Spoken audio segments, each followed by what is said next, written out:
Magandang araw ho sa inyong lahat mga kapatid. JDB uli ang inyong abang lingkod. Pag-usapan natin ito. Bumaba ang presyo ng bigas sa kamay nilaan, tumaas ang dugo ng mga DDS. Okay?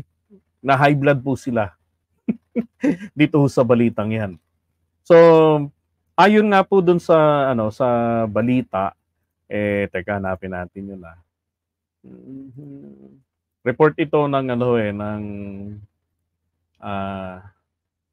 teka, kung daw nagkakamali ng GMA. Okay, report nila 'yan.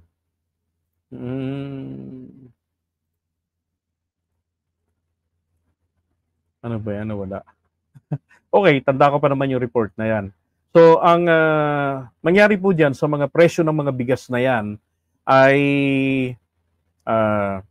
meron pong palengke dito sa Quezon City, EDSA sa Qmart. Ang presyo ho ng bigas, ang laki ho ng ibinaba naman talaga. So, meron kayong makikita dyan na nagkakahalaga ng 45 pesos per kilo. Okay, sana all. Sana hindi po sana all. Sana po palaging ganito. Ayan, 45 pesos per kilo, 48 pesos per kilo. Okay, ito yung mga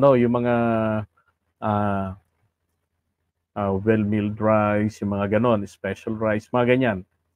No, so far, hindi pa naman po ganoong karami ang supplies nito. Take note, paano nga po ba bumaba ang presyo ng mga bigas na to? So kung matatandaan nyo, nung nakaraang mga buwan, ang problema natin, yung mataas yung inflation dito po sa bigas. Okay, mataas. No? Mataas yung pangangailangan, kakaunti yung supply. Kasi hanggat maaari, ang gusto ng gobyerno natin, hindi tayo mag-import ng mag-import. Gamitin natin yung local production. No? Apparently, from the previous administration, wala po talaga tayong mahita na sapat na supply ng bigas galing sa local farmers natin. Kaya tayo nag-i-import. Ang problema, yun pong supply na bigas na galing po sa Vietnam, Thailand, ito po ay nagtaas din po sila ng presyo. Alam niyo ho ba, noong panahon ni dating Pangulong Duterte, nagbaba rin siya ng taripa. 5% nga lang. Nung time ni Pinoy, it was 40% tariff para sa mga import. Ang tariff, ito po yung buwis na ipinapataw sa mga produkto na pinapasok dito, na ini-import natin. So 40%, halos kalahati yung nadadagdag. Therefore, ang presyo nito, kung ang local natin, ang presyo ng bigas ay, sabihin natin 30 kilos, ay 30 pesos kada kilo, so madadagdagan ito ng 40%. Okay? So magiging nasa 50 pesos ito, 55, mga ganyan ang magiging presyo. So, ang problema dito sa atin, maraming mga kababayan na talaga natin, ramdam yan, dumadaing talaga. Maging nung campaign period, ang sabi ng presidente natin ngayon, pangarap niya, ang pangarap ng mga Pilipino, at yun na nga po, ang isa doon ay ang murang bilihin, murang bigas. Kaya sabi niya, kung magagawa niya, yung kanyang aspiration, ay mapababa ang presyo ng bigas sa kahit na 20 pesos kada kilo. So, yun po ang kanyang pangarap, na pangarap din ng mga Pilipino.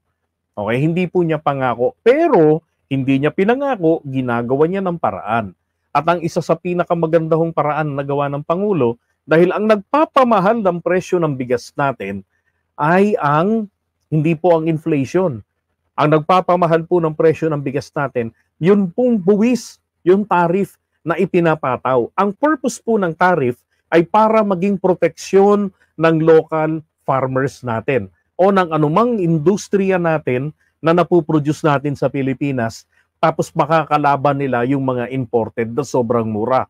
Kaya nagpapataw tayo ng buwis. Yung buwis o yung taripa, yung import duties, ito po ay napupunta sa kabangyaman ng gobyerno. Okay? So rito ho, sa ginawa ni PBBM last June, ay pinakawalan niya po ang 22 billion pesos na possible income mula po sa taripa ng bigas at iba pang agri-products na binabaan niya. So we're talking about the bigas, the rice. So bumaba po ito. Pero ang hindi agad ito naramdaman nung June. Kasi po, syempre, yung mga bigas nung panahon na yan, yun muna ang kailangang maubos. Yung mga imported rice na yan. Na kung saan ang kanilang taripa ay 35%. Okay? So, nung June, sinundan ito. Alam ko, nung ginawa ni PBBM yan, kaka-import lang natin ng bigas eh.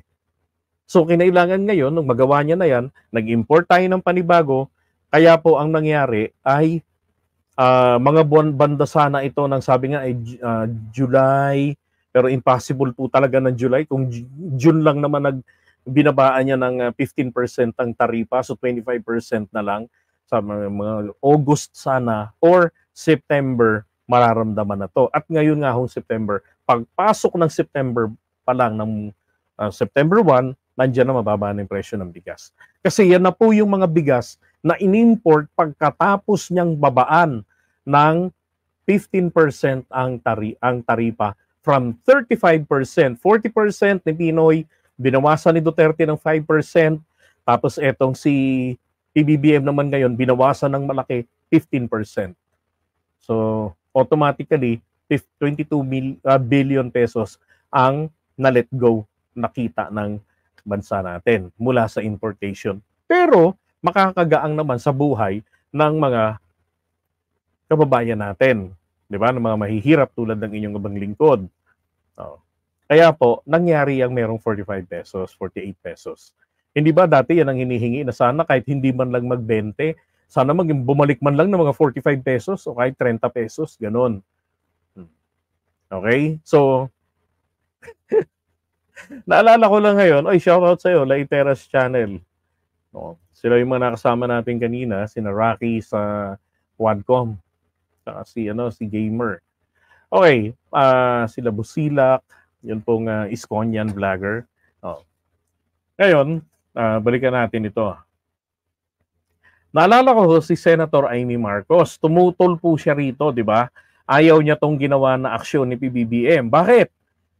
Kasi daw po, masisira daw yung local production natin, yung local farmers natin, kakalabanin ng mga imported products.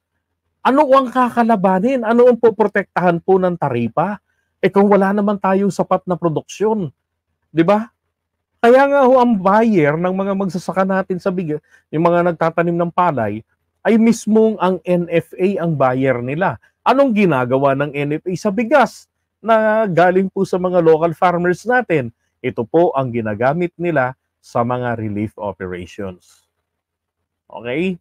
Kaya po, kayang-kaya nilang bilhin sa mas mataas na halaga ang presyo ng palay per kilo.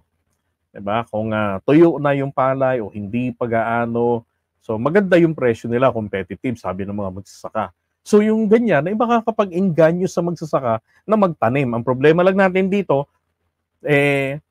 wala tayong batas na ginagawa ang ating mga mambubutas para ho maipagbawal ang pag-dispose ng mga agricultural lands. Okay, so yun po yung isang pagkukulang sa atin ng mga mambabatas natin. Anong dahilan? Hindi ko alam. Baka meron po silang pinoprotektahan na malaking negosyante sa real estate. Okay, alam ko nang tuturo nyo mga bilyar. Hindi lang po mga bilyar. Marami pa dyan. Di ba? So, ang isa hong maganda rin nito, para po tuloy-tuloy talaga na mapababa ang presyo ng bigas para ho ma-reach natin kahit na 30 pesos man lamang na kumbaga kung magkano yung presyo sa labas, na ini-import natin, 'di ba? Yung natitira pong 25%, kung po pwede gawin ng pangulo natin 5% na lang, 'di ba? Ito po ay pwedeng gawin kapag yung Maharlika Investment Corporation natin kumikita na ang kanilang investments taon-taon.